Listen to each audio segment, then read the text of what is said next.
Imagine cruising down a long stretch of cracked highway where the heat makes the air ripple like a living thing. The kind of road so empty, it feels like you're the last soul left on Earth. Now imagine the only thing breaking that endless horizon is an old, battered Ford pickup crawling along at a stubborn pace.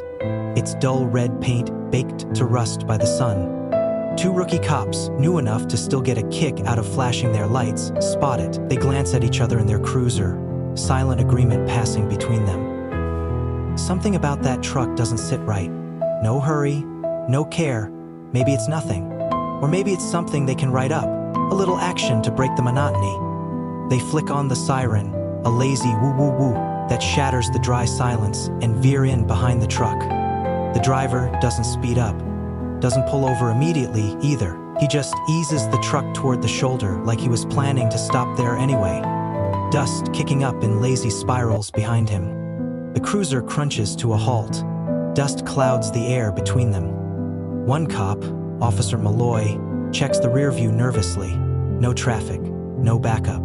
He's just a year out of the academy, still riding the high of authority, but his hand lingers a second too long on the latch of his holster. His partner, Officer Green, steadier but just as green, leans into the radio to call in the stop.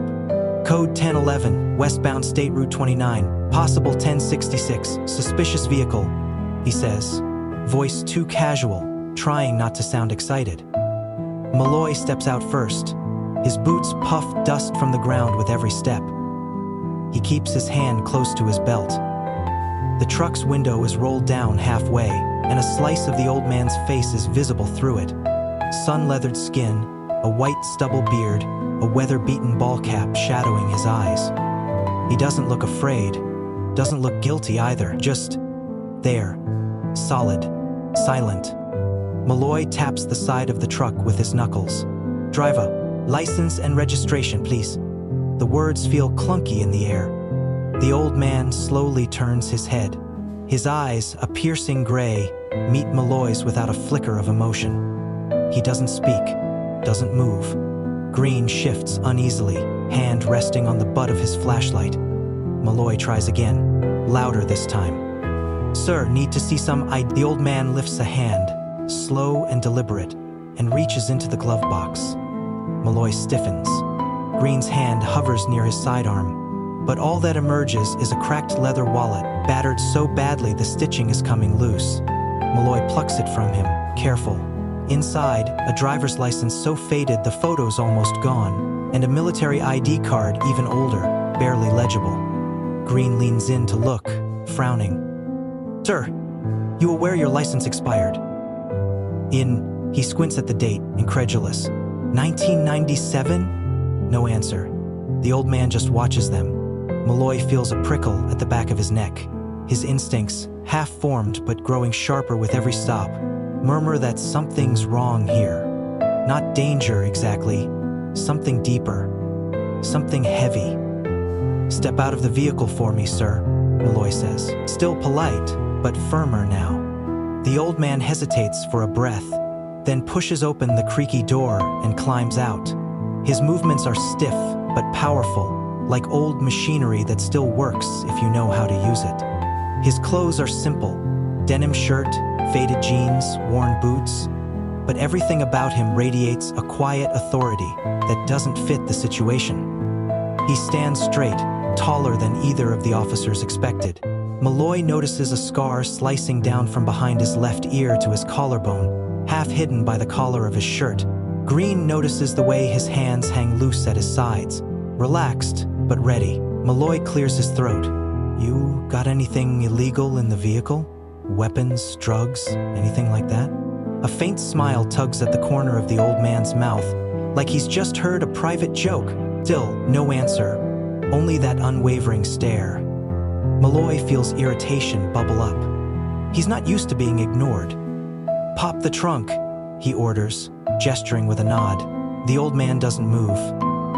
Green steps forward, uncertain. We can get a warrant, he warns, voice cracking slightly. The old man cocks his head, studying them like specimens under glass. Then, without a word, he reaches inside the cab and pulls a tarnished key from the ignition. The truck bed's latch groans as he unlatches it, swinging it down. Malloy and Green peer inside, and both frown. No bodies, no drugs, no weapons, just things. Military patches, dog tags bundled together on a frayed chain, a crumpled American flag wrapped around a metal case stamped with old army insignias. Green lifts a weathered, dented medal from the pile, his mouth opening slightly. This is a silver star. Malloy glances back at the old man, whose face remains unreadable. Beneath the flag sits a sealed envelope, yellowed at the edges, with thick official markings. Green touches it with gloved fingers, reading aloud. Department of Defense, eyes only, immediate transfer. The rookies exchange a look, the kind of look that says, we might have just made a mistake. Malloy feels sweat bead on his forehead despite the dry heat. He straightens up, struggling to reassert control. What's all this? He demands, voice harsher than he means. The old man finally speaks, voice gravelly but calm. Things you wouldn't understand. 4 words, but they fall heavier than gunfire. The highway around them seems to fall silent again, as if the land itself is holding its breath. Malloy opens his mouth to bark an order, but the sound of engines roaring in the distance cuts him off. Dust spirals skyward on the horizon. Green squints into the shimmering heat haze. Multiple vehicles, coming fast. The air vibrates with their approach. Something deep inside Malloy, the part of him still untouched by pride or protocol, whispers one cold, clear warning. They'd pulled over the wrong man. The ground seemed to tremble beneath their feet as the dark shapes grew larger, eating up the empty miles between them. Malloy instinctively reached for his radio, crackling a frantic half-seg message back to dispatch, but the words tangled in his throat. Green just stood frozen, the metal still dangling from his gloved fingers, forgotten. The old man didn't flinch. He simply turned, slow and deliberate, and leaned back against his truck, arms crossed loosely over his chest, as if he'd seen it all before, and worse. Dust swallowed the road, and out of it emerged a convoy of black SUVs, sleek and unmarked, their windows tinted to an impenetrable black. Tires screeched as the convoy pulled to an abrupt stop in a perfect semicircle around them, boxing them in against the truck. Doors burst open almost simultaneously, and men in dark suits and body armor poured out, weapons low but ready. No hesitation, no barked commands, just smooth, practiced efficiency. Malloy's heart slammed against his ribs. He raised both hands instinctively, stepping back. Green dropped the metal, hands going up. The air crackled with unspoken threat. Then one of the rear SUV doors opened, slow and deliberate, like a scene out of a bad action movie. But this was no movie, and nothing about the man who stepped out was pretend. He wore a sharply pressed uniform heavy with medals and 4 stars gleaming from each shoulder. His face was lined with years of command, his posture stiff as iron. Every movement he made seemed to ripple authority across the gathered agents. A 4-star general, real, here, walking straight toward them. Malloy's breath caught. Green shifted sideways, almost stumbling in the loose gravel. Neither dared speak. The general didn't look at them at first. His eyes found the old man leaning against the truck, and for a split second, the mask of stern command slipped into something else. Respect? Fear? It was impossible to tell. The general stopped 3 paces away from the old man. They locked eyes in a silence that made the rookie's skin crawl. Then the general spoke, his voice low, carrying the weight of someone who was used to being obeyed without question. "Sir, we apologize for the delay. Are you ready to proceed?" The old man didn't answer right away. Instead, he shifted his gaze toward Malloy and Green, pinning them with a stare so cold it burned. The general followed his gaze and finally turned to acknowledge the officers. His expression hardened. "Who detained this vehicle?" he asked. Not a shout, not a bark, just a simple, razor-edged question that cut sharper than any scream. Malloy's mouth was dry. He tried to find words, any words, but all he could manage was a nod. Green managed a stammered, We didn't know, sir. He was acting suspicious. No ID, expired license. We just followed procedure." The general's nostrils flared slightly. He gave a small nod to one of the suited men, who stepped forward, expressionless, carrying a black tablet. The general glanced at the screen, then back at them. "You have no idea who you just laid hands on," he said quietly. "You have no idea the gravity of the situation you nearly destroyed." Malloy's mind raced. Destroyed? Procedure was supposed to protect them, wasn't it? Green swallowed audibly, his hands twitching at his sides. The general took a deliberate step closer. "This man is a national asset. His mission is classified at the highest level. Your interference will be noted and dealt with accordingly." His words weren't shouted. They didn't need to be. Each one landed like a blow to the chest. Behind him, 2 agents approached the truck. They handled it with an almost reverent care, checking the items in the bed, lifting the sealed envelope with gloved hands, and placing it into a secure case. Malloy and Green weren't even acknowledged anymore. They might as well have been 2 kids who'd wandered into a battlefield. The old man straightened from the truck at last, rolling his shoulders slowly, as if loosening muscles grown stiff with waiting. He stepped forward, standing beside the general. There was a weight in his presence, a gravity that made even the armed men part respectfully to let him pass. As they loaded the secure case into one of the SUVs, the old man glanced back once more. His eyes met Malloy's. For the briefest second, Malloy saw something flash behind that gaze. Pity, maybe, or disappointment. It cut deeper than any reprimand. The convoy engines roared to life again, drowning out the oppressive silence. One by one, the SUVs peeled away from the scene, the dust swirling up in their wake until the road was empty once more. Only the lingering fear, the clawing humiliation, and the relentless question gnawed at the 2 young officers. What had they just stumbled into? Malloy bent down slowly, almost without realizing it, and picked up the silver star Green had dropped. The metal felt warm, almost alive, pulsing with a history he could barely fathom. Green stood rooted, face pale, staring down the empty highway. Somewhere deep inside both of them, the truth was settling like a stone dropped into still water. They hadn't just pulled over some old drifter, they had pulled the thread of something vast, ancient, and dangerous. And the hand that came down on their shoulders, heavy and full of official consequence, was just the beginning. As the dust cleared and the sun beat down on the abandoned road once again, Malloy realized there was no training, no manual, no amount of procedure that could prepare you for a moment like this. There was only the bitter taste of regret and the cold certainty that someone somewhere had already begun writing their names onto a very different kind of report. And far, far above them, where decisions are made that never reach the news, the wheels had already begun to turn. The sun hung low, casting long shadows across the lonely highway, but the rookies didn't notice. They stood there, paralyzed, as the last SUV disappeared into the horizon, its dust cloud shrinking to a faint smudge. Only then did Officer Green dare to breathe out, the sound sharp and ragged in the stunned silence. Malloy rubbed his face with a trembling hand, the roughness of his palm grounding him in the reality that had just blindsided them. They weren't chasing stolen cars or busting teenagers for shoplifting anymore. They had crossed a threshold without even realizing it, and now there was no going back. Green shifted, his boots scraping against the gravel. "What the hell just happened?" he whispered, like speaking louder might invite more trouble. Malloy didn't answer. He couldn't. His mind reeled, replaying every moment since they first spotted the old truck. Every glance, every choice, and at every turn they had been wrong. They thought they were in control. They thought they understood. Malloy's fingers clenched into fists at his sides. He hated how small he felt, how insignificant.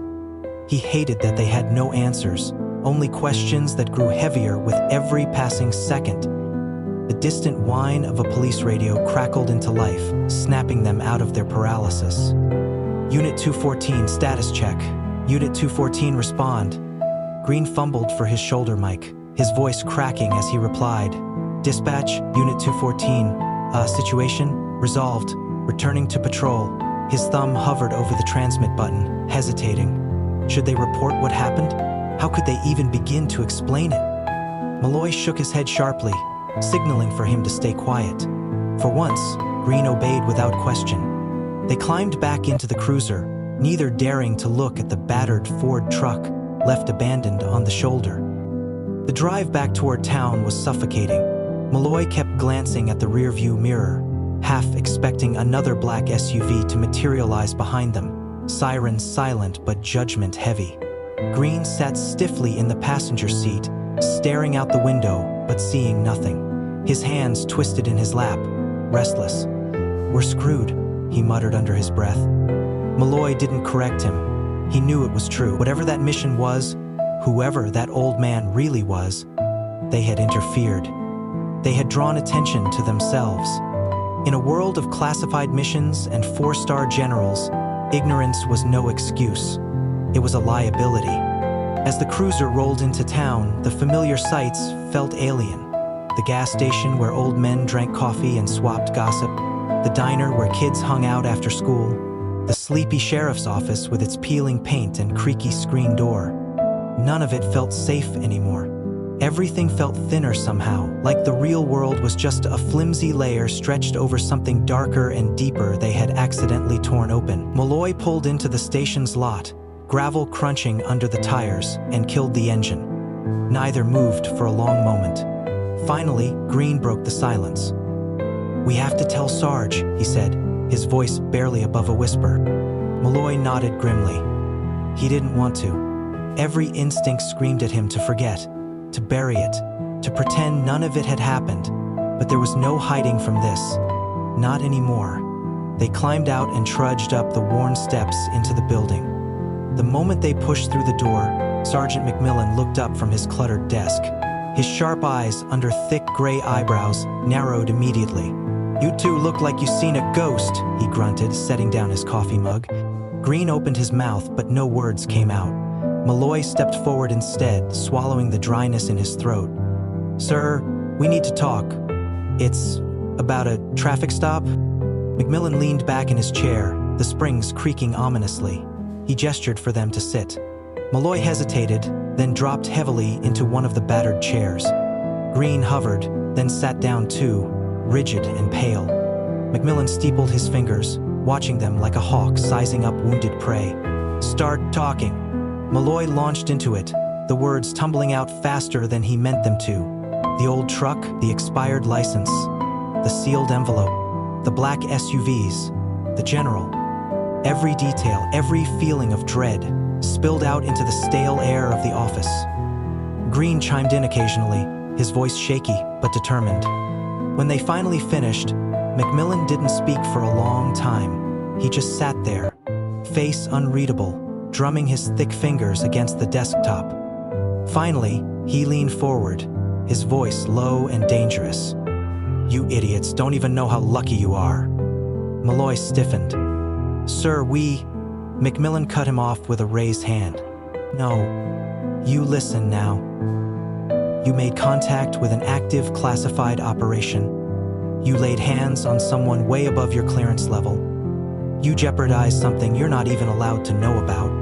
And the only reason you're still breathing is because somebody decided you weren't worth the paperwork to disappear." The room seemed to shrink around them. McMillan's gaze bored into them, merciless. "You think this is about your badge, about your little procedures?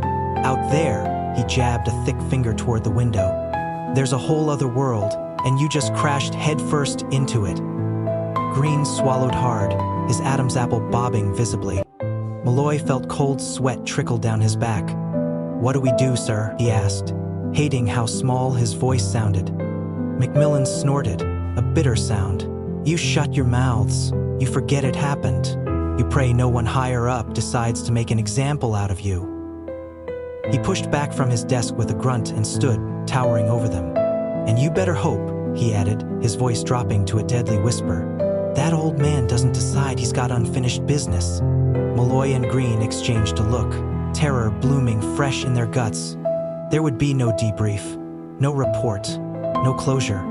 Only the long, gnawing fear that somewhere out there on the open road, something vast and dangerous was still moving, and that they had already been marked by it. The night settled over the town like a heavy, smothering blanket, the stars overhead cold and sharp against the velvet black. Inside his cramped apartment, Malloy sat at the edge of his bed, boots still on, uniform rumpled, staring at the wall like it might offer answers. The buzz of the overhead light was the only sound. Across town, Green was probably doing the same thing, locked in the same silence, drowning in the same gnawing thoughts. Neither of them had gone home with any peace. How could they? Everything they thought they understood about their world had shifted in a few short hours. And the worst part, the truly terrifying part, was realizing how easily it had happened. One wrong assumption, one ordinary-looking truck, and they had stumbled into something way bigger than they could ever hope to understand. Malloy leaned forward, elbows on his knees, burying his face in his hands. Regret roared through him like a fire, not just for pulling the old man over, for everything that came after, for doubting, for letting arrogance cloud instinct. They were supposed to protect and serve, but they had treated that man like a threat, simply because he didn't fit their expectations, because he didn't look or act the way they thought he should. And now, whatever he had been carrying, whatever mission he had been on, might be compromised because of them, or worse. A knock at the door shattered the stillness. Malloy's head snapped up, heart hammering. Another knock, harder this time. He stood slowly, every instinct screaming caution. He unlatched the door and opened it just a crack. Standing there, illuminated by the flickering porch light, was Sergeant McMillan, his face grim. "Get your gear, now," he barked without preamble. "You, Green, both of you, meet me at the station in 10 minutes. Before Malloy could even open his mouth to ask why, McMillan turned and stomped back down the steps, disappearing into the night. Malloy stood there a second longer, stunned, before snapping into motion. He grabbed his belt, his keys, his jacket, and bolted out the door. The town was a ghost town at this hour, the streets empty, the only sound the thrum of crickets and the occasional bark of a distant dog. As Malloy pulled into the station lot, he spotted Green's car already there, parked crookedly like he had skidded into place. Green himself leaned against the hood, pale and wide-eyed. Malloy pulled up beside him, killed the engine, and stepped out. "Any idea what's going on?" Green asked hoarsely. Malloy just shook his head. They exchanged a look, one filled with the kind of fear that had nothing to do with guns or knives or criminals, the kind that sat in your bones. Inside the station, McMillan was waiting, not alone. Two men stood with him, wearing dark suits and earpieces, their faces blank and hard. They weren't local. They weren't cops. The kind of men whose job titles were just letters stitched onto shadows. The shorter of the two stepped forward, flashing a badge too quickly for them to really read it. "Special Agent Carter," he said. His voice was clipped, efficient. "This is Agent Ross. We're here to debrief you." Malloy opened his mouth, but Carter cut him off. "No questions, no interruptions. You will answer what we ask, nothing more." Green swallowed so hard it was audible. McMillan gestured roughly to the chairs by the wall. "Sit," he growled. They obeyed. Carter and Ross stood over them like statues. Carter began, "Describe the individual you encountered at the traffic stop. Every detail." Malloy spoke carefully, reciting everything he remembered. The clothes, the voice, the medals, the way he moved. Green added what he could, his voice trembling despite himself. Carter's face betrayed no emotion. He simply nodded and continued, dragging them through every second of the stop, every word spoken, every action taken. They weren't asked about their feelings. They weren't asked about their intentions. Only the facts. Only the bare bones of the encounter. And through it all, neither agent wrote anything down. They didn't need to. It was clear this wasn't for any report. It was for judgment. After what felt like hours, Carter stepped back, exchanging a look with Ross. Then he turned his icy gaze on them one final time. "You will never speak of this incident," he said. "Not to family, not to friends, not to each other. It did not happen. There was no stop. You never saw that man." Green bristled, some sliver of stubborn pride flaring. "And if we do?" he asked, voice cracking under the strain. Carter smiled then, a cold, humorless thing that made Malloy's blood run cold.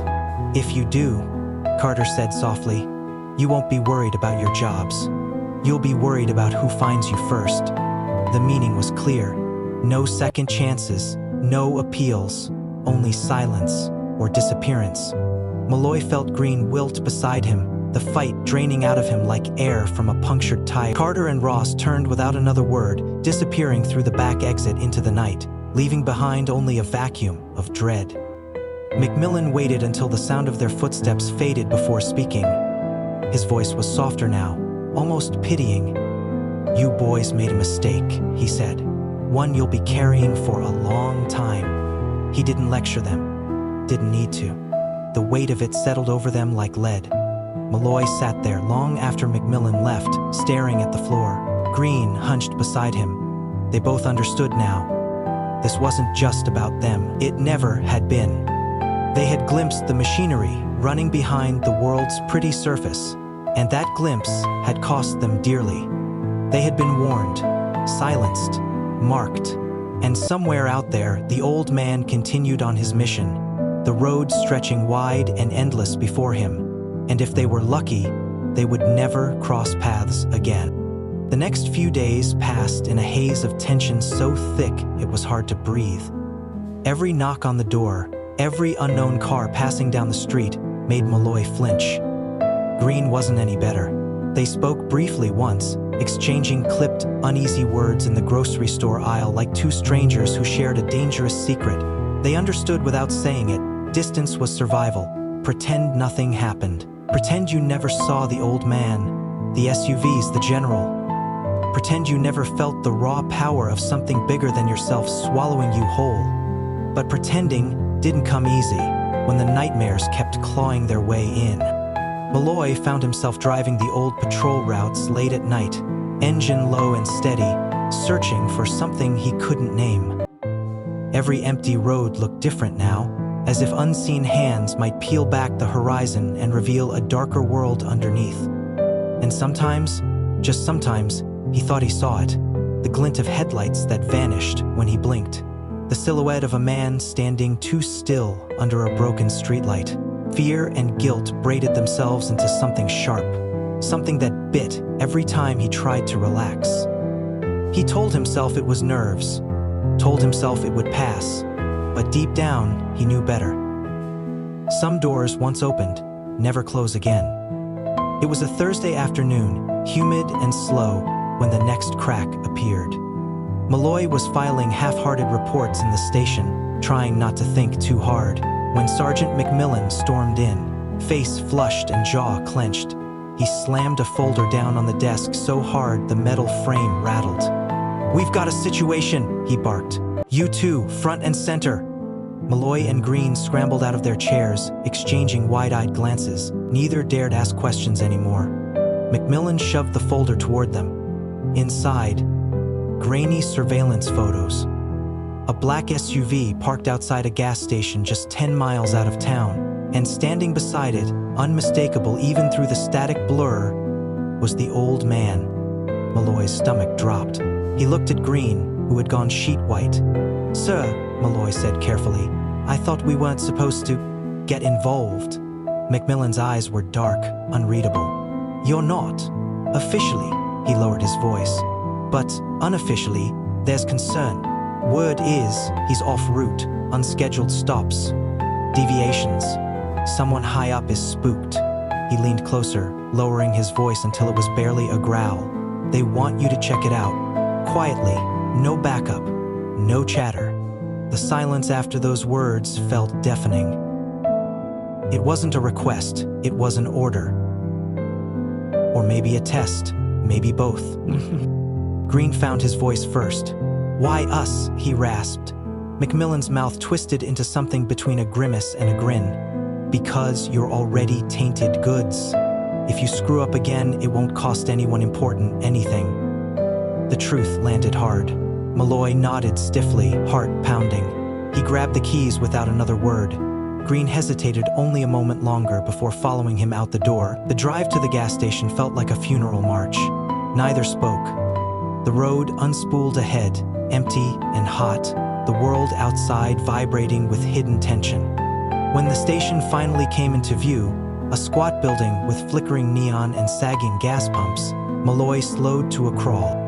There it was, the SUV, parked at the edge of the lot like a predator lurking in plain sight. And there he was, the old man, sitting on a bench by the front door, sipping a coffee from a cracked styrofoam cup. Just sitting, like any other drifter killing time. But the air around him felt charged, humming with an invisible current that raised the hair on the back of Malloy's neck. He pulled the cruiser into a side lot out of immediate sight, killed the engine. They sat there for a moment, neither moving. "What now?" Green whispered. Malloy licked his dry lips. "We watch," he said. "That's it. We watch." Minutes dragged by, stretching into an hour. The sun dipped lower, the shadows creeping longer. The old man didn't move much, just sat there, sipping his coffee, occasionally glancing at the horizon like he was waiting for something or someone. Green fidgeted, wiping his sweaty palms on his pants. "Maybe he's meeting someone," he muttered. Malloy kept his eyes locked on the figure. "Or maybe he's bait," he said, the thought chilling even as he spoke it. Green stiffened. Bait for what? Malloy didn't answer. He didn't know. And deep down, he didn't want to find out. Then, without warning, another car pulled into the lot. A beat-up sedan, windows tinted too dark. It rolled to a stop near the pumps. Two men got out, not locals. You could tell from the way they moved, tight, alert, the easy gait of men used to violence. They weren't here for gas, they were here for him. The old man didn't react, didn't even look up as the two men approached. Casual, but deliberate, Malloy tensed. Instinct screaming. "Should we intervene?" Green hissed. Malloy gritted his teeth. Every part of him screamed to move, to act. But he forced himself, still. One of the men said something low. The old man didn't respond. The second man shifted, his hand dropping low near his belt. Malloy saw the glint of a weapon, and then the old man moved. It was so fast, Malloy almost missed it. 1 second he was sitting, the next he was a blur of motion, his coffee cup dropping, his body twisting, one hand slamming into the first man's throat, sending him sprawling. Before the second man could even draw, the old man had disarmed him, twisting the pistol from his grip and flipping him over the bench with brutal efficiency. It was over in seconds. The two would-be attackers lay groaning on the concrete, disarmed, humiliated. The old man stood over them, breathing steady, his face unreadable. He looked directly at the cruiser then, directly at Malloy and Green. There was no accusation in his gaze, no threat, just a quiet, undeniable command. Stay out of it. Then he turned, walked back to his SUV, and drove away without a backward glance. Malloy and Green sat frozen, stunned into silence. The radio crackled uselessly in the background. It was Green who finally broke the silence, voice shaking. "We just watched an old man take down two guys half his age in under 10 seconds. Malloy nodded numbly. "And we're lucky he let us." The sedan's tires screeched as it peeled out of the lot, the two injured men vanishing into the dusk. No backup, no cleanup, no explanation. Just another ghost story, written in dust and fear on a forgotten stretch of road. They drove back in silence, the cruiser humming along the empty blacktop, tires whispering over cracks and faded lines. Green kept glancing at the side mirror, like he expected the SUV to reappear and chase them down, but the road behind remained stubbornly empty. Malloy gripped the wheel so tightly, his knuckles ached. Every muscle in his body screamed for action. Chase the old man, call in backup, arrest someone, do anything. But instinct, that raw survival instinct, honed sharper by everything they'd seen, warned him to stay still, to keep their heads down, because whatever that old man was involved in, it was so far above their pay grade, it wasn't even visible from where they stood. The cruiser rolled into the station lot as the first bruises of night bled into the sky. McMillan was waiting, leaning against the hood of his own car, arms crossed, a cigarette burning low between his fingers. His face was carved from stone, unreadable in the dim light. Malloy and Green stepped out, their movements stiff with leftover adrenaline and barely contained fear. Macmillan flicked the cigarette into the dirt and ground it out with his boot. "Report," he said simply. "No formalities, no wasted words." Malloy spoke first, voice low and steady. He described the gas station, the beat-up sedan, the two men, and the old man's terrifyingly fast takedown. Green added the details Malloy missed, the way the old man had looked at them, the unspoken warning in his eyes. When they finished, Macmillan didn't speak for a long time. He just stared at them, lips pressed into a thin line. Then he jerked his head toward the station. Inside, now. They followed him, hearts thudding. Inside, the station felt too small, the fluorescent lights too harsh. Macmillan closed the door, drew the blinds, and sat heavily behind his desk. He looked older than he had that morning, more tired, more resigned. "You two have no idea how deep you've stepped in," he said finally, voice rough with anger he was barely holding back. "You think this is over? You think because you didn't get shot tonight you're in the clear?" Malloy opened his mouth, but Macmillan slammed his palm on the desk, making both rookies jump. "You're being watched now, both of you, by people who don't give a damn about badges or rights or your sorry little careers. You move wrong, say the wrong thing, stick your nose where it doesn't belong, and you're gone." He snapped his fingers sharply. Just like that. Green paled further, if that was even possible. "Sir, what was he doing out there?" he whispered. "Why were those men after him?" Macmillan laughed bitterly, the sound harsh and humorless. "You think they'd tell me? I'm just the local babysitter. I'm the guy they leave holding the bag when it all blows up." He leaned forward, voice dropping. "But if you want my guess, that old man's carrying something bigger than you can imagine. Secrets, codes, memories. I don't know. And it's better that I don't know." Malloy swallowed the lump rising in his throat. "What do we do, sir?" he asked, hating the way his voice cracked slightly at the end. Macmillan's eyes softened, just a little. "You do your jobs. You shut up. You keep your heads down. And you pray that old man finishes whatever he's doing without deciding he needs to tie up any loose ends." He stood up, towering over them, every line in his body radiating grim authority. "You saw how fast he moved. You saw what he could do. If he wanted you dead, he wouldn't even have time to be afraid." The words settled heavy in the room, final, unarguable. Malloy and Green nodded stiffly. What else could they do? Fight it? Report it? No one would believe them, and even if they did, it wouldn't save them from the kind of consequences that moved without warning, without mercy. They filed out of Macmillan's office, heads down, hearts pounding. Outside, the night had fully descended, cloaking the world in a shroud of uneasy darkness. Crickets chirped, a stray dog barked in the distance, and the small town carried on, blissfully unaware of the storm brewing just beyond their sight. Malloy climbed into his cruiser, the seat creaking under him. He sat there for a long moment, staring out over the quiet streets. He thought about the old man's eyes, that fierce, knowing look.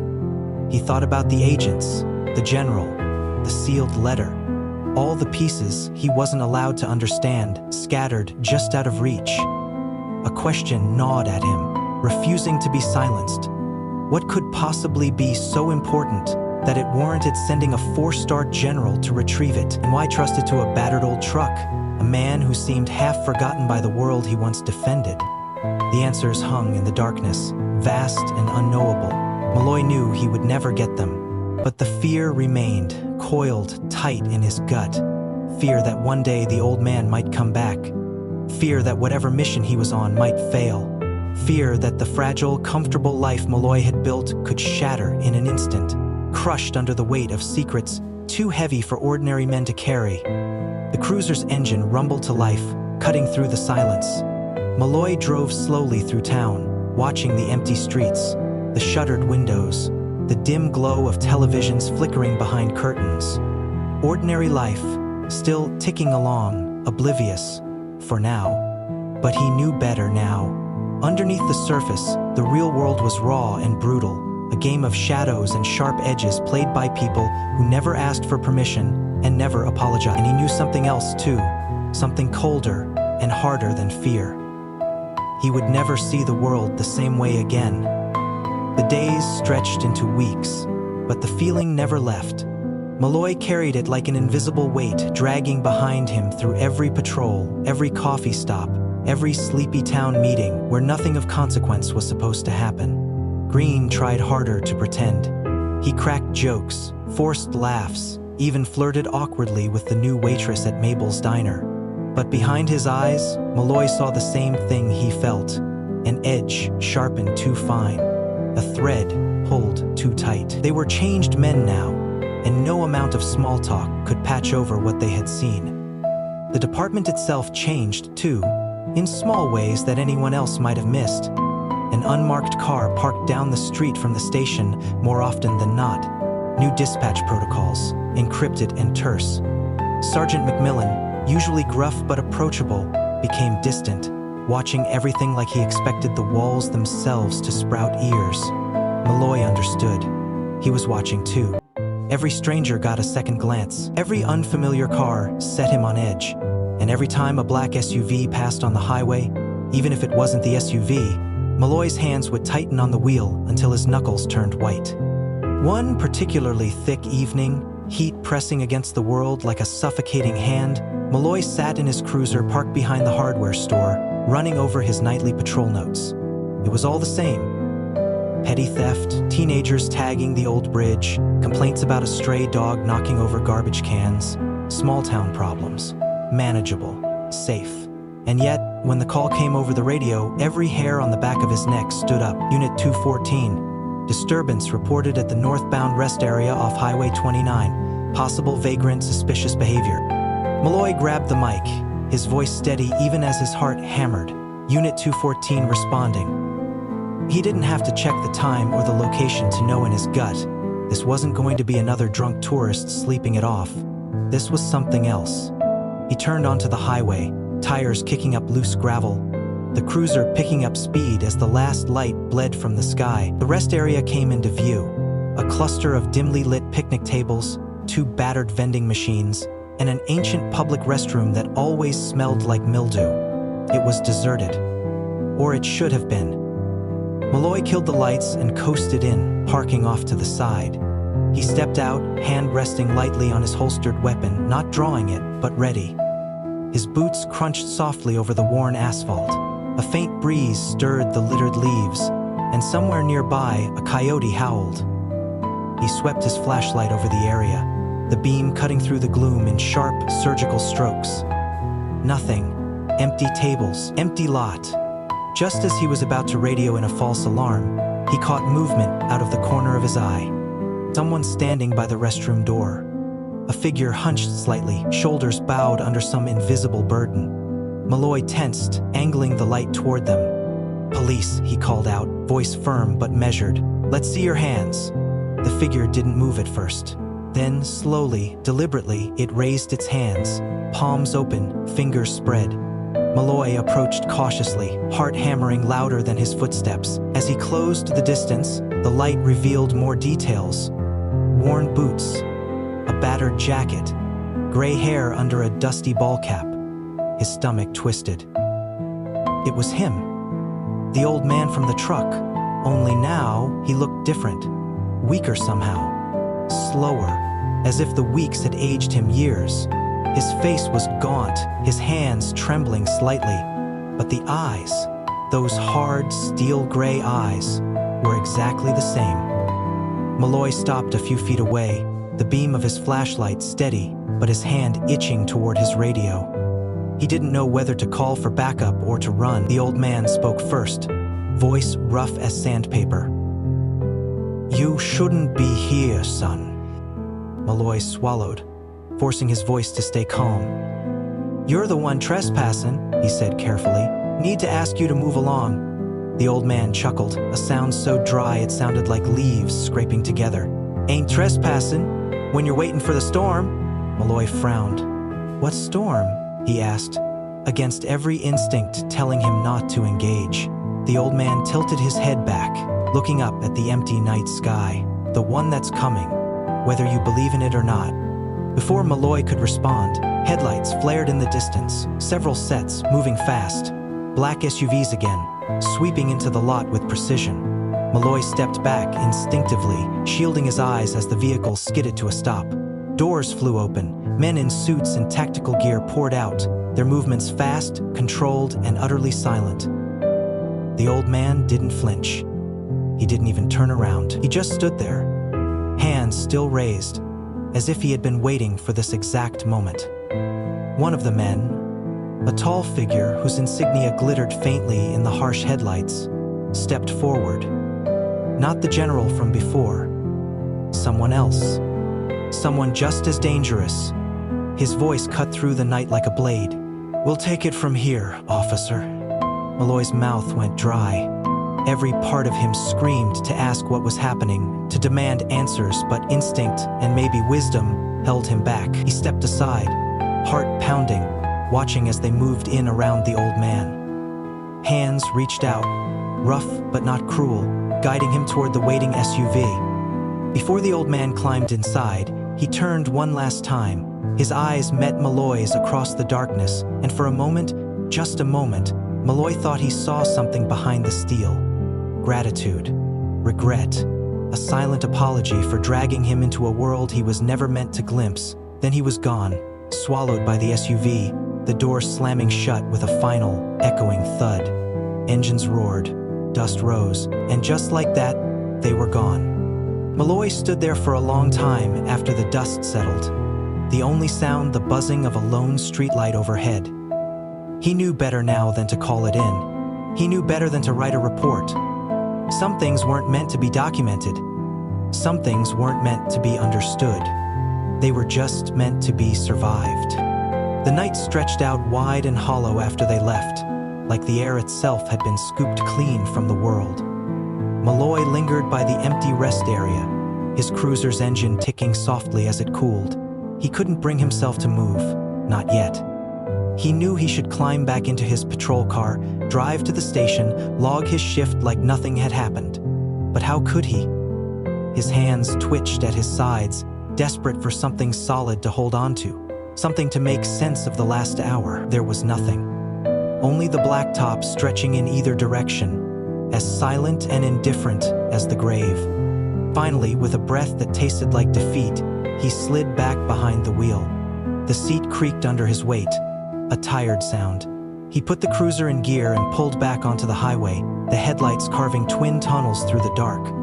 For the first few miles, he kept checking the mirrors, half expecting the black SUVs to materialize out of nowhere, sirens silent, lights off, coming to collect him for knowing too much. But the road stayed empty, too empty. The loneliness pressed against the windows, a reminder that he was profoundly alone in this. Green, McMillan, the whole department, either they were pretending or they genuinely didn't know just how deep this rabbit hole went. Either way, Malloy couldn't talk to them, couldn't talk to anyone. He pulled into his apartment complex sometime after midnight, parking in the farthest corner like a guilty man hoping not to be seen. The air was thick with humidity, the insects droning in the trees like a broken electrical wire.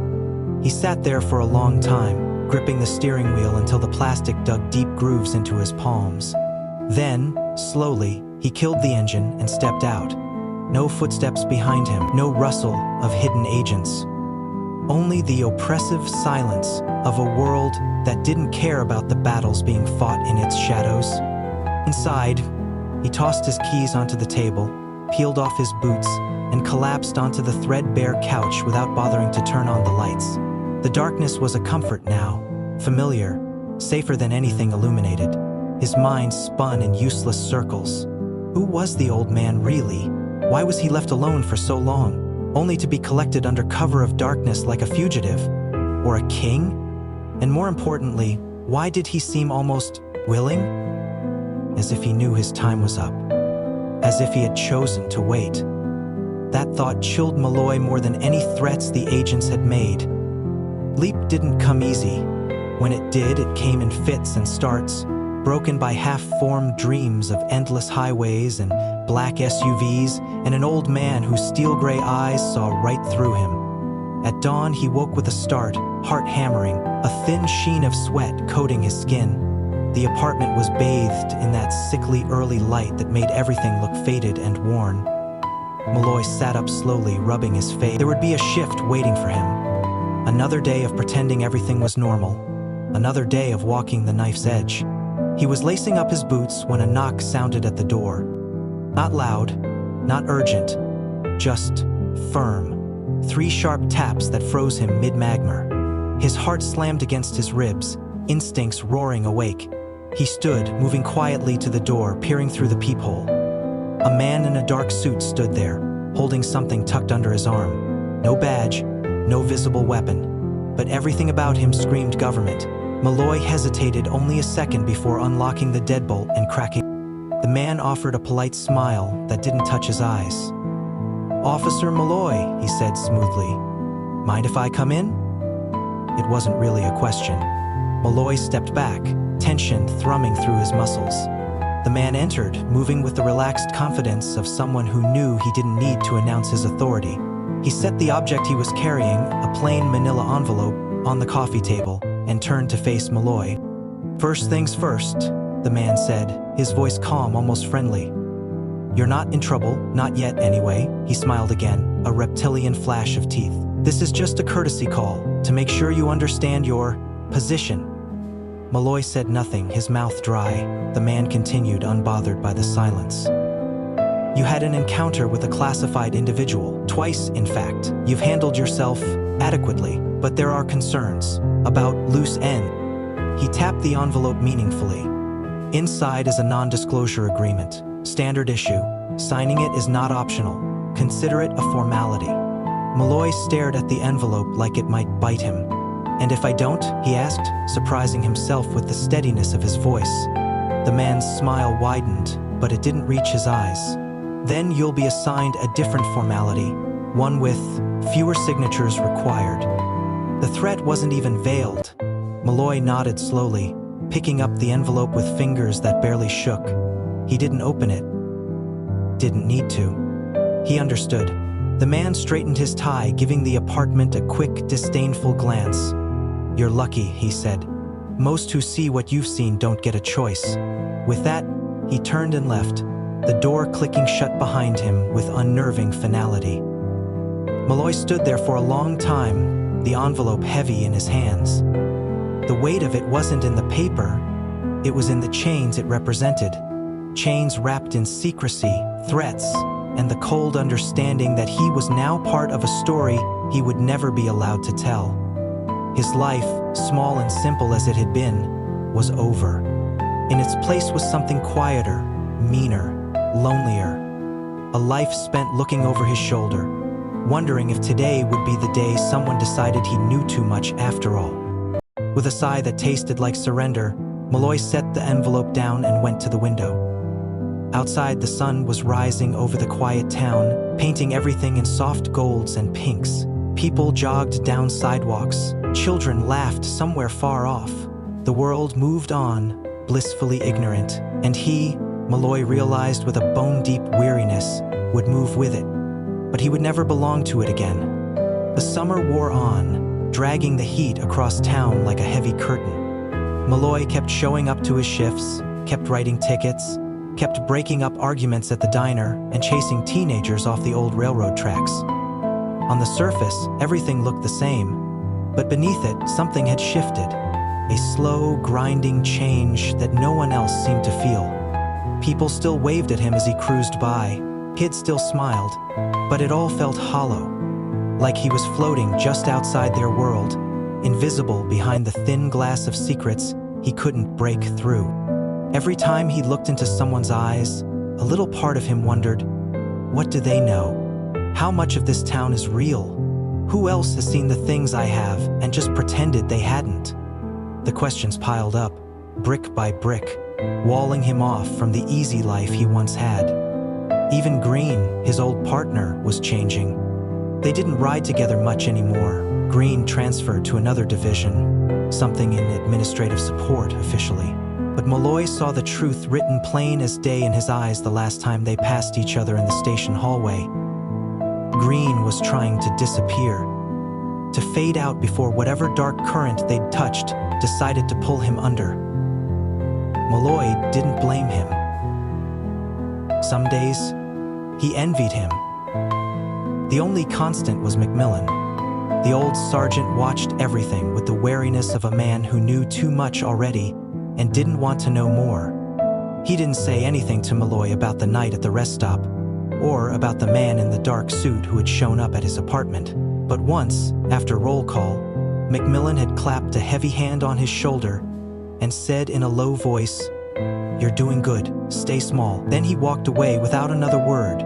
Malloy understood exactly what he meant. Survival wasn't about strength. It was about invisibility. Still, some nights the old instincts flared.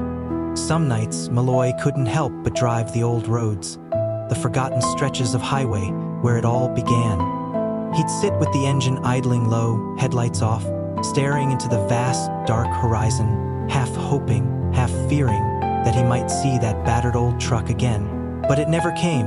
The old man was gone, swallowed up by the machine that had loaned him to the world for one last ride. Maybe he was dead. Maybe he was locked away somewhere. Or maybe he was still out there, slipping between the cracks where men like Malloy weren't meant to tread. One night, as autumn began to gnaw the edges of summer's heath, Malloy found himself parked in the same dusty pull-off where it had all started. The crickets buzzed lazily in the tall grass. The wind carried the faint scent of hay and diesel from the farms farther down the road. He sat on the hood of his cruiser, arms crossed, staring up at the stars so sharp and clear they looked like someone had carved them into the sky with a knife. It was peaceful, almost enough to forget. Almost. A soft crunch of gravel drew his attention. He turned sharply, hand instinctively brushing his sidearm. A shadow detached itself from the tree line.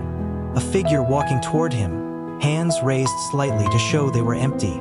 The moonlight caught the outline of a weathered face, a battered jacket, the slow, deliberate walk of someone who had nowhere left to rush.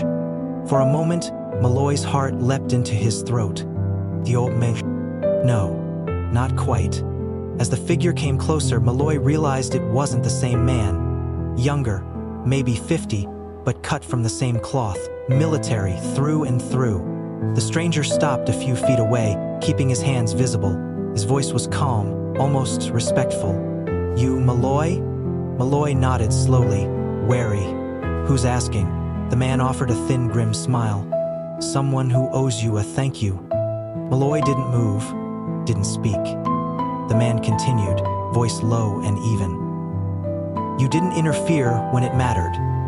You didn't cause a bigger mess than necessary. That bought us time, bought him time." He reached into his jacket slowly, carefully, and pulled out a small object. Malloy tensed, ready for anything. But all the man held was a patch. Faded, frayed at the edges, a unit insignia Malloy didn't recognize. It looked old, older than either of them. The man tossed it lightly onto the hood of the cruiser. Malloy stared down at it. A wolf's head, stitched in black on a gray background, surrounded by a broken circle. "He wanted you to have it," the man said simply. "Said you earned it, even if you didn't understand why." Malloy reached out slowly, fingers brushing the patch. The fabric felt rough, almost alive under his fingertips. "What happened to him?" he asked, the question dragging itself out of his throat before he could stop it. The man's smile faded into something harder, something older. "He finished his mission," he said, "paid his debts, chose his end." The words were simple, final. Malloy felt them settle into his bone. The man nodded once, a sharp military movement. "You stay smart, officer. Stay small. World's full of things you don't want catching your scent." Then, without waiting for a reply, he turned and walked back into the dark. Swallowed up by the night, as silently as he had come. Malloy sat there for a long time, the patch gripped tightly in his hand. He didn't know what the mission had been. He didn't know who the old man had really been. Not his name, not his rank, not his history, but he knew this. Whatever world the old man had lived in, fought for, and bled for, it wasn't gone. It lived in the quiet men who moved through the dark without thanks or fanfare. It lived in debts paid and promises kept. And now, somehow, it lived a little inside Malloy, too. He pressed the patch to his chest for a moment, feeling the rough threads catch against his uniform. Then he tucked it carefully into his pocket, where no one would see it but him. The stars shone down, indifferent and eternal, and somewhere far beyond the reach of headlights and sirens, the road stretched on, waiting. Morning broke across the town with a soft, golden light, casting long shadows that stretched lazily over the cracked sidewalks and weathered storefronts. Life moved at its usual slow rhythm. Kids pedaling bikes too fast down Main Street, old men sipping black coffee outside the diner, mothers herding toddlers toward the library's story hour.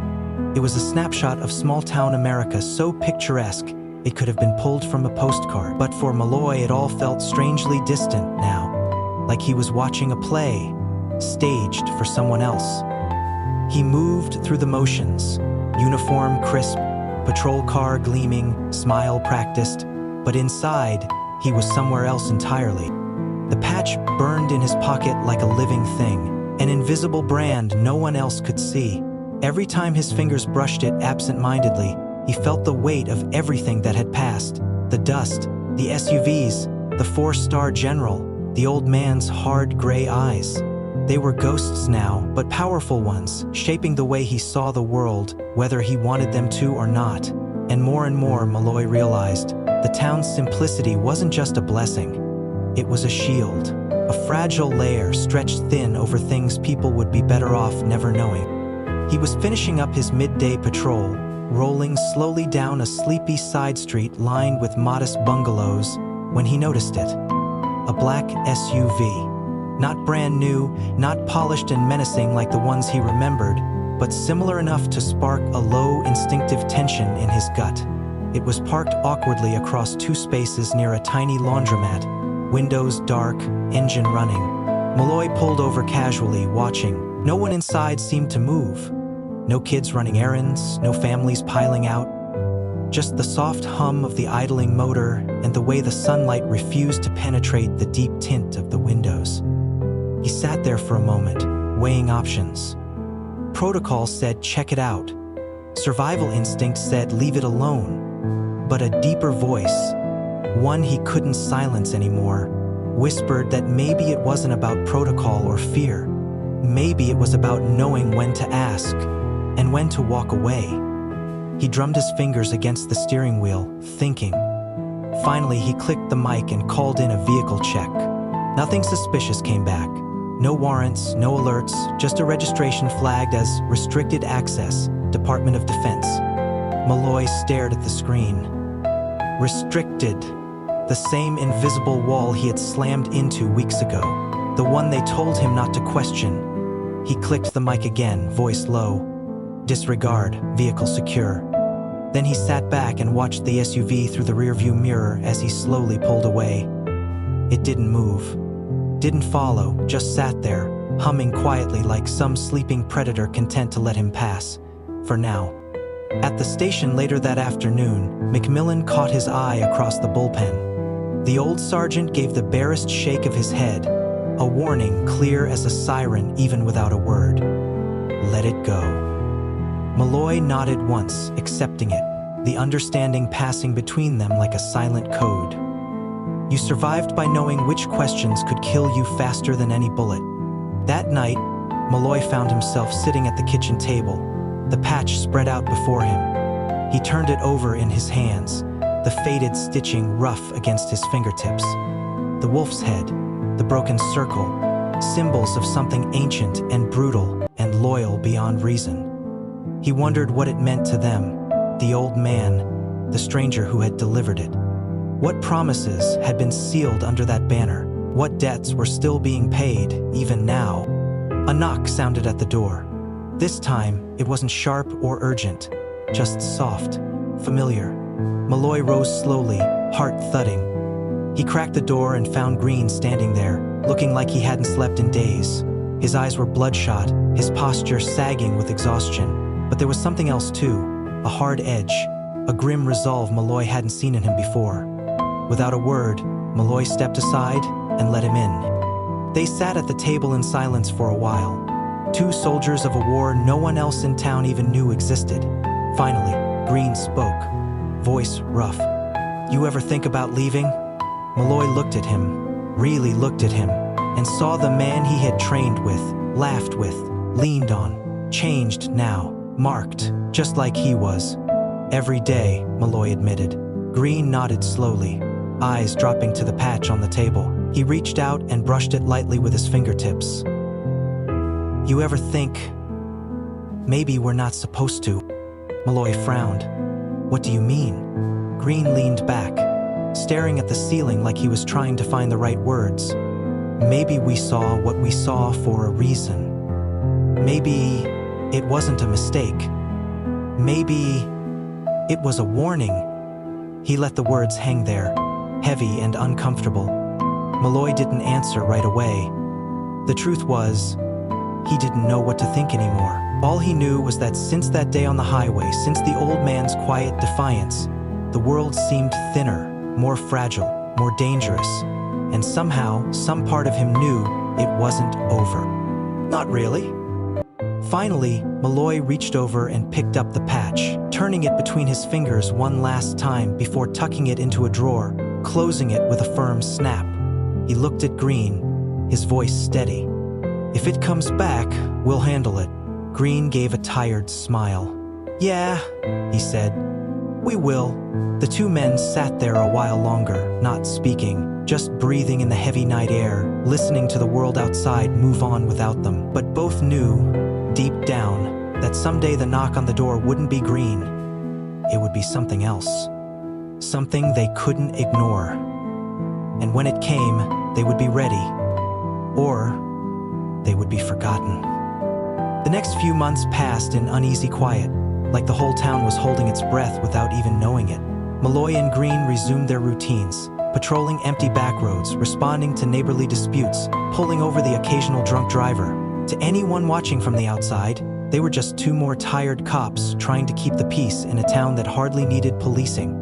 But beneath the surface, every shift, every stop, every shadow that moved wrong was a potential threat. The world hadn't gone back to normal. It had just learned how to wear a better mask. Malloy felt it most at night, when the rest of the world slept and the town lay stretched out, silent under the weight of unseen things. He would drive the outskirts, headlights cutting narrow tunnels through the dark, half expecting that battered old Ford truck to emerge from the gloom, its taillights winking once before disappearing into whatever dark world it truly belonged to. But it never came. Whatever the old man had set into motion, whatever debts he had paid, had moved beyond Malloy's reach now. He was left only with the consequences. It was Green who first noticed the change. They were sitting at Mabel's diner one slow afternoon, nursing bitter coffee and pretending to read the newspaper when Green leaned across the booth, his voice low. "You notice it?" Malloy didn't look up. "Notice what?" Green flicked his eyes toward the window, where a black sedan idled across the street, its engine rattling quietly. "The watchers. They're getting closer." Malloy's gut twisted, but he kept his face neutral. "They've always been there." Green shook his head. "Yeah, but now they're not hiding it." Malloy finally glanced up. The man behind the wheel wasn't looking at them, at least not obviously.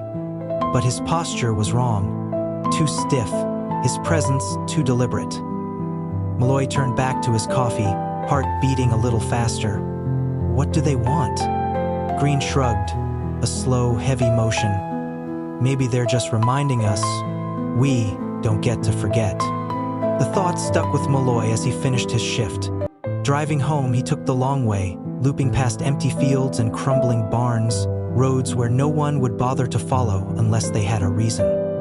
At first, he saw nothing but stars and dust. Then, maybe 10 miles outside town, he spotted it in the rear view. Headlights.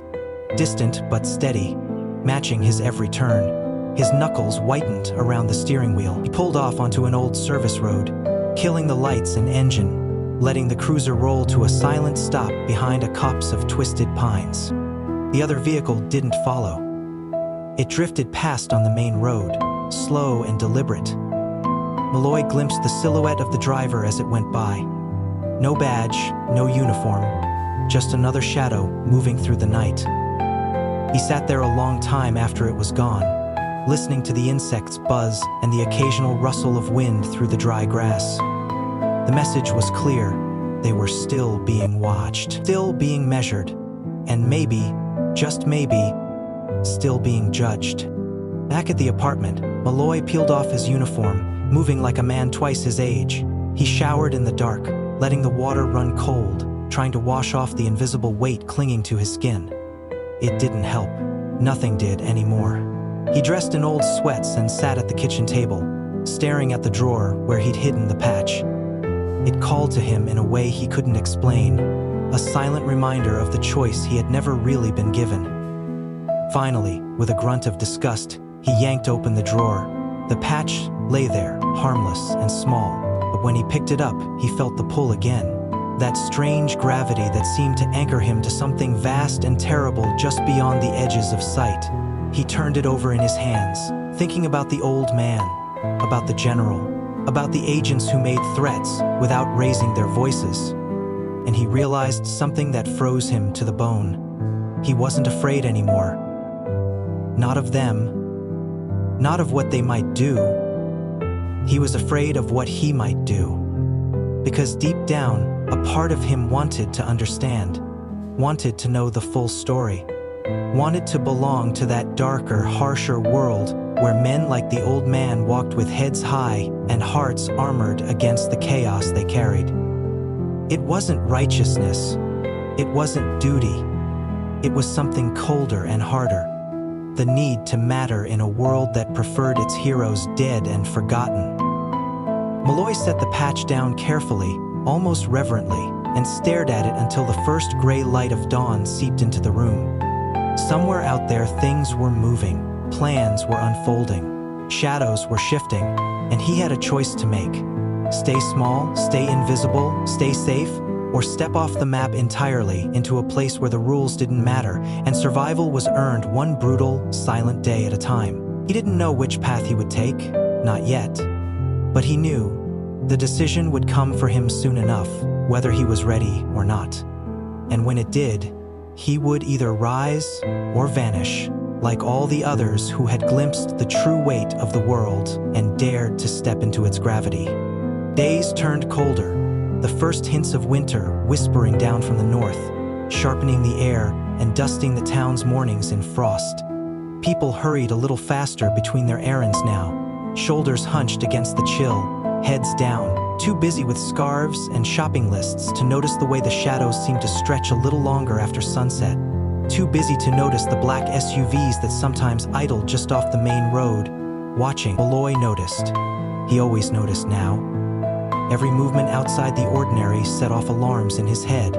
Instincts honed not by the academy, but by those few chaotic hours on a dusty highway months ago. Green was unraveling. It was plain in the way he moved, stiff and cautious, like he was expecting a bullet between his shoulder blades at any moment. Malloy tried to talk to him once over coffee, tried to ease him back from the edge, but Green wasn't the same man anymore. His hands shook when he lit his cigarette. His eyes never stopped moving. "They're just waiting," Green muttered, staring into his coffee like it held secrets, hinting for us to screw up again. Or maybe they're waiting for a reason they can use. Malloy didn't argue, because deep down he thought Green might be right. It all came to a head one night when a call came over the radio. An abandoned vehicle, north side of town, headlights still on, driver's door hanging open.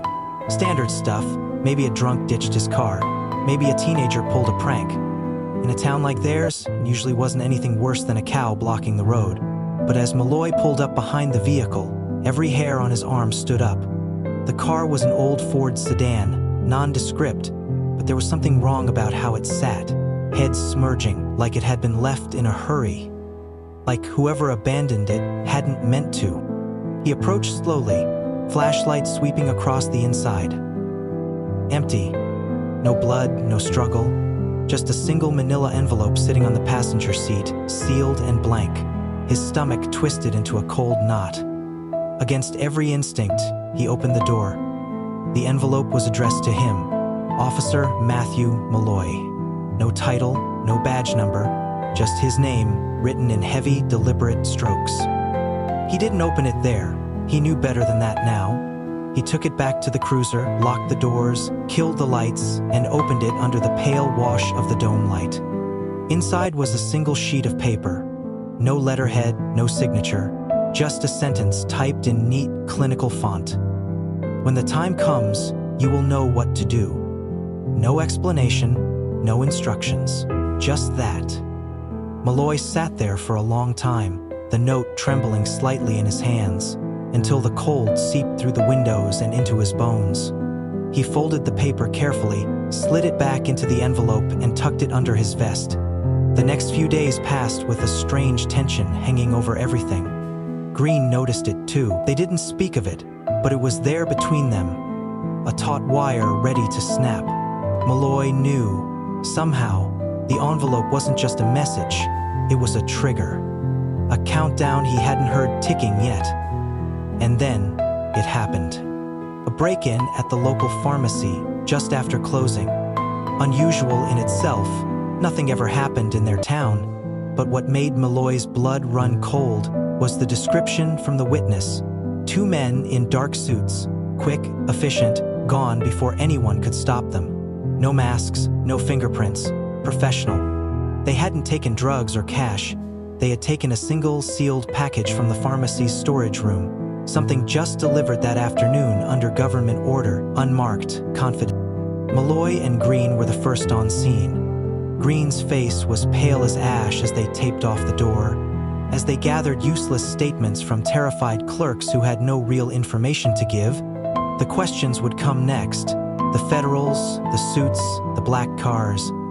And when they came, they would be looking for someone to blame, someone expendable. As they stood outside the pharmacy under the flickering street lamp, Malloy felt the weight of the envelope pressing against his ribs like a second heart. He looked at Green, who stared blankly at the broken door, and he realized something with brutal clarity. The time had come. He didn't know how he knew, he just did. Every instinct screamed it. He had 2 choices. Step forward and be swallowed by the machine, maybe protect Green, maybe not, or disappear. Fade before they could tighten the noose. It wasn't fair. It wasn't just. But it was real. Malloy touched the patch tucked deep in his jacket pocket. The wolf's head. The broken circle. And found strange comfort in it. Maybe this was what the old man had tried to show him. That in the end, you didn't get to choose the battle, only whether you stood your ground when it found you. He turned to Green, voice steady despite the storm inside him. Listen, when they come asking, you tell them you didn't see anything. You were inside. You didn't notice the car. You didn't know anything about me leaving. Green blinked, confused and scared. Leaving? Where? Malloy clapped him on the shoulder, hard and final. Just do it. Without waiting for an answer, Malloy crossed the parking lot, boots crunching on broken glass. He didn't look back, didn't hesitate.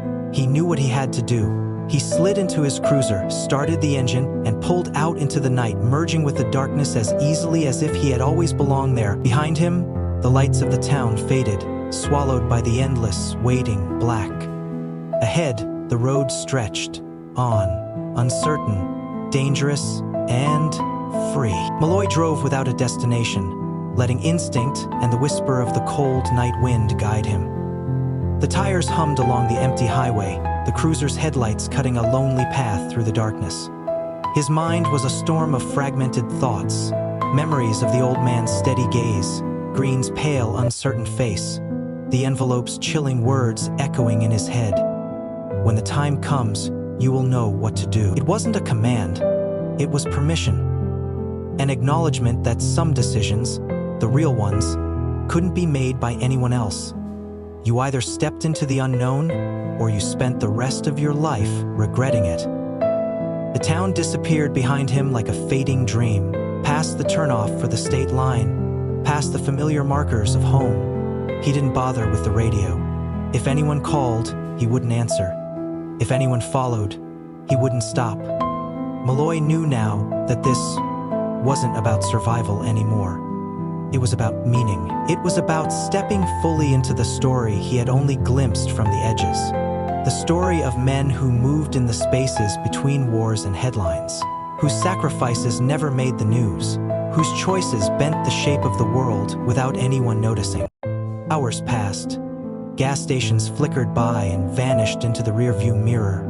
The sun began to bleed into the horizon, staining the sky with bruised purples and golds. Malloy felt the fatigue pressing against his skull, heavy and insistent, but he pushed through it, guided by something deeper than exhaustion. It wasn't until he spotted the old service station, half collapsed and abandoned at a forgotten crossroads, that he felt the pull. He slowed, gravel crunching under the tires, and turned off the engine. The silence was immense. He stepped out, boots sinking into the dirt, and walked toward the crumbling building. The air smelled of rust and dry weeds. A battered payphone hung crookedly from the wall, the receiver dangling by its cord. Malloy stared at it, heart pounding, before reaching into his jacket and pulling out the folded note. He read it again, though he didn't need to. "You will know what to do." The payphone buzzed faintly, a broken, rasping hum. Malloy hesitated only a moment before picking up the receiver. For a second, nothing but static, then a voice, flat and clipped, speaking through layers of distortion. "Confirmation code?" Malloy froze. He didn't have a code, but instinct, the thing that had carried him this far, took over. He cleared his throat, steadying his voice. "Wolf's Head, broken circle, silence." Then a soft click. "Confirmed. Stand by." Malloy's heart pounded against his ribs. He gripped the receiver tighter, staring out over the empty crossroads, the rising sun casting long shadows across the cracked pavement. Minutes passed. Then another voice, colder and clearer. "Vehicle approaching. Instructions follow. Do not engage. Do not deviate. This is your first and final test." The line went dead. Malloy set the receiver down gently, the cords swinging like a noose in the soft morning breeze. He turned back toward the road just as a black SUV crested the rise, moving slow, deliberate. Not chasing, not fleeing, waiting for him. His muscles tensed with adrenaline, but he forced himself to move casually, sliding back into the cruiser and starting the engine. He waited until the SUV passed, then pulled out behind it, maintaining a careful distance. They drove for miles, leaving the state behind, weaving through back roads that wound into forested hills and deep, empty valleys. No towns, no gas stations, no signs of life. Just the endless road and the humming tension between them. Malloy stayed alert, watching every move the SUV made, memorizing the path, even though he knew he'd never retrace it. After almost an hour, the SUV signaled once, an old, battered turn signal flashing, and veered onto a narrow gravel road hidden behind a stand of twisted oaks. Malloy followed. The trees closed in around him, the sunlight slashing down in golden beams that cut the gloom into ragged pieces. Finally, the path opened into a clearing. The SUV parked at the far end, and Malloy brought the cruiser to a slow, careful stop a dozen yards behind. He stepped out, leaving the door open, every nerve on fire. The SUV's rear door opened. A man stepped out. Not the old man, but someone similar. Middle-aged, lean, hard-eyed, military. He wore civilian clothes, but carried himself like a soldier who had never truly left the battlefield. The man approached slowly, hands empty, expression unreadable. "You're early," the man said. His voice was rough, but not unkind. Malloy said nothing, he just waited. The man nodded slightly, as if Malloy's silence was the correct answer. He gestured toward the SUV. "Inside, there's a file. Your name's on it. If you walk away now, nothing changes. Go back to your little town, forget all this. They'll even make sure you get a commendation if you want one." Malloy felt the weight of the patch in his pocket again, a silent pulse against his ribs. "And if I don't walk away?" he asked, his voice steady. The man smiled faintly. "Then you start over. Different rules, different life. You'll be invisible. You'll be dangerous. You'll never be safe again, but you'll matter." Malloy didn't hesitate. He walked to the SUV, opened the door, and pulled out the file. Thick, heavy, sealed with a plain sticker bearing only one word: active. When he turned around, the man was already walking away, leaving him alone in the clearing. Malloy stood there for a moment, feeling the morning sun warm his face, feeling the old life peel away like dead skin. Then he tucked the file under his arm, climbed into the SUV, and drove into the trees, into the unknown, leaving the last remnants of who he had been behind on the cracked gravel. The road ahead twisted and narrowed, swallowing the SUV into deeper shadows. Malloy drove without hesitation, the file resting on the passenger seat like a silent oath. He didn't need directions. The path was laid out, unwritten but undeniable, every mile carrying him farther from the man he had been. His badge, his small apartment, the daily rhythms of a sleepy town, they were already ghosts fading behind him. Ahead was only the promise of something harder, something clearer, purpose stripped of comfort. As the trees thinned, the road climbed, opening to a ridgeline where the land rolled out beneath him in endless waves of gold and green. It was beautiful in a stark and lonely way. He pulled off at an overlook, engine ticking softly in the cool morning air, and opened the file at last. The contents were simple: a new identity, new credentials, a detailed briefing, missions, objectives, operations so deeply buried they would never see the light of a courtroom or a newspaper headline. Scattered among the paperwork were photos of faces, some familiar from wanted bulletins or news reports, others unknown, their crimes detailed in terse, clinical language. Traffickers, mercenaries, rogue agents, men and women the world had lost track of or chosen to ignore. At the bottom of the stack was a note, handwritten this time, not typed, only a few words: "You're not a pawn anymore. Welcome to the wolves." Malloy closed the file slowly, letting the weight of it settle into his bones. It wasn't glory that waited for him. It wasn't even justice, not the kind they taught in the academy. It was something older, something rawer, the protection of what was worth saving, done by men willing to be monsters to keep the true monsters at bay. A job where failure was not an option and recognition was not a reward. A life lived in the shadows, forgotten and unforgiving. He looked out over the valley, the rising sun casting long shadows across the fields. Somewhere down there, people lived their lives, untouched by the battles waged in their name. Children would ride bikes through cul-de-sacs. Mothers would pack lunches. Old men would fall asleep in barbershop chairs, arguing about football and politics, blissfully unaware. And that was the point. That was the whole damn point. Malloy slid the file back into its case, started the SUV, and drove on. The ridgeline fell away behind him, the trees closing back in, sheltering him from the world he had left behind. He didn't know where the next stop would be.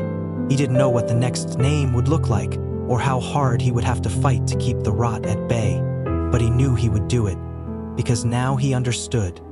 The real battles weren't fought in the daylight, they were fought in the dark, by men no one would ever thank, on roads no one else dared travel. And he was one of them now. The hours bled together, the miles slipping past unnoticed. Somewhere near dusk, he pulled into an unmarked lot behind a gas station that didn't exist on any map. 3 other vehicles were already there, 2 motorcycles and a dusty sedan. No uniforms, no names, just nods and silent acknowledgement. Brothers and sisters he hadn't met yet, but who shared the same invisible scars. A new pack. Malloy parked and climbed out, nodding once to the nearest figure, a woman with a hard-set jaw and eyes that measured everything and gave nothing away. She tossed him a set of keys without a word. His next ride. His next assignment. No greetings, no lectures, only motion, constant and relentless. He climbed into the black Jeep, finding another file waiting on the seat, this one slimmer, stamped with tomorrow's target. He didn't hesitate. The engine rumbled to life beneath him, eager and ready. As he pulled onto the road once more, the night opened wide before him, a vast and endless frontier. No sirens, No radio chatter, just the wind whipping through the open window and the knowledge that he had crossed a line few even saw and that there was no going back. He thought, briefly, of Green, of the diner, of Macmillan's heavy hand on his shoulder. He thought of the old man's weathered face, the final glance across the darkness, the silent message passed without words, "Your turn now." And as the stars bled into view, Malloy gripped the wheel tighter and drove faster, deeper into the places most men spent their lives avoiding, because he wasn't just running from something anymore, he was running toward it. Night cloaked the world in a velvet darkness, broken only by the faint glow of distant towns and the pinprick glitter of stars overhead. Malloy drove on, the blacktop unrolling endlessly beneath his tires, carrying him farther into the places maps forgot. Every mile was a silent vow, a quiet surrender to the life he had chosen, a life where loyalty ran deeper than law, where battles were fought unseen, and where the only medals earned were the ones etched into the bones by survival itself. The Jeep's dashboard clock glowed a muted amber, ticking toward midnight when the rendezvous point appeared. A decrepit motel crouched at the edge of a dying town, its neon sign flickering, vacancy, like a failing heartbeat. He pulled into the gravel lot, dust swirling around him, and parked between two beat-up trucks that bore no plates. It was the kind of place that asked no questions, that made its money off people who preferred not to be remembered. Malloy killed the engine and sat there for a moment, the weight of the silence wrapping around him. He wasn't nervous. Not anymore. The fear had been burned out, replaced by a cold clarity that felt more natural with every breath. He grabbed the slim folder from the passenger seat, tucked it under his arm, and stepped into the night. The air was sharp with the smell of old asphalt and spilled gasoline. Inside, the motel lobby was empty, except for a clerk who didn't bother looking up from her book. Malloy slid a $100 bill across the counter, and a room key slid back without a word. Room 6, always a corner room, always close to an exit. He took the stairs 2 at a time, his boots making no sound on the threadbare carpet. Room 6 was bare bones. A sagging bed, a scarred dresser, a cracked mirror. No cameras, no surprises. Just a place to plan, to wait, to move from shadow to shadow. He locked the door, bolted the windows, and dropped onto the bed with a sigh that seemed to come from 1,000 miles inside him. He opened the folder under the dim yellow lamp. A face stared up at him. A man with a smug grin, a thick chain around his neck, a list of crimes beneath his photo, long enough to shame a cartel boss, a target. A cancer that someone, somewhere, had decided needed excising, without the mess of courts and headlines. There were no orders about arresting him, no suggestion of mercy, just a date, a location, and a simple expectation. Remove the threat. Malloy traced the man's name with one finger, committing it to memory. He would be ready. He would move with the certainty of someone who no longer belonged to the polite fiction of justice, but to something older, something more primal. Hours later, as dawn teased the horizon, Malloy sat by the window, sipping black coffee from a cracked mug. He watched the light creep across the parking lot, slow and relentless, just like him. Somewhere, not far off, his target would be waking up too, unaware that the day had already decided how his story would end. Malloy didn't feel anger, didn't feel hatred, just purpose, pure and clean. A wolf among sheep, hunting not for glory but for necessity. And as he sat there, the memory of the old man's final glance came back sharper than ever. The silent legacy passed from a grizzled warrior to a man who had once believed the world was small and safe. He understood it now. Not every man gets to choose his battlefield, but some are lucky enough to choose the reason they fight. A soft knock at the door made him glance up. 2 sharp raps, then silence, a signal. He rose, slid the folder into his jacket and opened the door. Outside stood a woman he recognized from the rendezvous lot, a scar running down one cheek, her eyes bright and alert. She nodded once. No names, no wasted words. Malloy stepped out into the cold morning air, pulling the door shut behind him with a click that sounded strangely final. Together, they walked to the battered jeep, climbed in, and pulled away from the broken neon and cracked pavement. They didn't speak. They didn't need to. The mission was clear. As the road opened before them and the first golden shards of sunlight pierced the eastern sky, Malloy felt a strange peace settle over him. He was no longer the rookie desperate for approval, no longer the small-town cop chasing rules he barely understood. He was something different now, something necessary. A wolf in a world that had forgotten it still needed hunters. And as they drove toward the next name, the next shadow that needed erasing, Malloy knew this for certain. He would never look back. He would never be ordinary again. And the world, whether it ever knew his name or not, would be safer because of it. If this story stirred something in you, if you felt the chill of the unknown, the weight of choices made in silence, then you're exactly the kind of soul we write for. Don't miss the next journey into the unseen, battles fought by unlikely heroes. Like, comment, and subscribe to this channel for more powerful stories that cut deeper than fiction. Your next adventure is only a click away.